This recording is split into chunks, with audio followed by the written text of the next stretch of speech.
Buonasera e ben ritrovati con l'informazione flash di New Sicilia. Di seguito le notizie più importanti del pomeriggio. In apertura un'operazione effettuata a Messina, 4 gli arresti e sequestro di droga e munizioni. I controlli si sono concentrati nel rione Mangialupi, eseguite perquisizioni domiciliari, tra cui una nell'abitazione di un pregiudicato cinquantenne. E anche ad Agrigento la Polizia di Stato, a seguito di un'operazione antidroga, ha arrestato una donna di Raffadali e denunciato un giovane di Licata, sequestrati 3,5 kg di sostanze stupefacenti.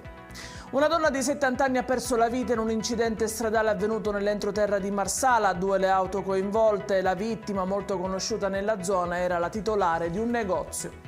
Un operaio magrebino irregolare sul territorio è stato abbandonato in strada sull'isola di Panarea, lontano dal luogo di lavoro, dopo essere caduto da un muletto. L'uomo, soccorso e trasportato in ospedale a Catania, è stato ricoverato al Cannizzaro in gravi condizioni.